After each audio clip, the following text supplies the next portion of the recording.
Let me talk to you for a minute about temptation.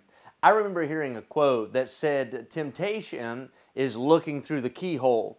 Yielding is when you grab hold of the knob and turn it and then open the door.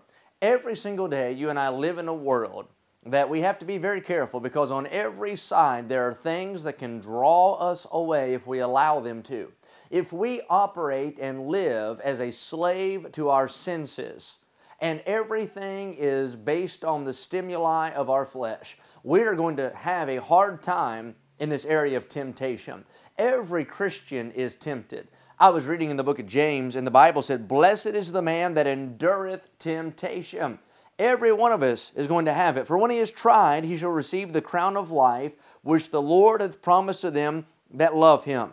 Let no man say when he is tempted, I am tempted of God, for God cannot be tempted of evil, neither tempteth he any man. So we have to understand, when this temptation to sin comes into our life, it is not God that is tempting us with that. It is our flesh. It is from the satanic workings, evil, the devil himself. It is the fallen nature that we battle and deal with. In fact, you look at it, here's how temptation takes place. Every man is tempted when he's drawn away of his own lust and enticed. So honestly, we tempt ourselves. We often blame it on everything else, but it's us. The Bible says right here, every man deals with it. You deal with it, I deal with it. Young, old, we all battle temptations. Our temptations could be in different areas. What tempts you might not tempt me. What tempts me might not tempt you. But all of us are going to battle temptation. But look what it says, that when lust hath conceived, it bringeth forth sin, and sin, when it is finished, bringeth forth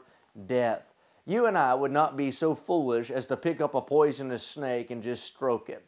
I remember reading the illustration of a farmer that was plowing a field, and there was a snake frozen there in the field.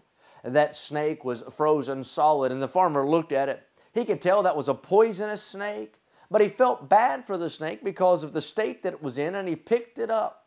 He took that frozen snake and put it inside of his shirt and then next to his chest.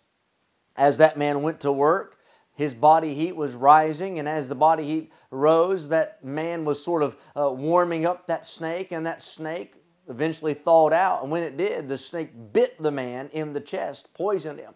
The man took the snake out, threw it down, and said, "I can't believe you would bite me." And the snake said, "Well, that's your fault." He said, "You knew I was dangerous when you put me so close to your heart." The same thing's true with temptation. And let me give you just a word here in closing. It is not worth it to pet and to stroke and to maintain that little thing in your life that you hide away in your heart, that temptation. The Bible said the end of temptation is sin, and sin brings death. And every one of us battles temptation every day. Watch what you see, watch what you hear, watch where you go, and may we be filled with the Spirit so that we don't yield to temptation. I hope this has been a help in your Christian life today.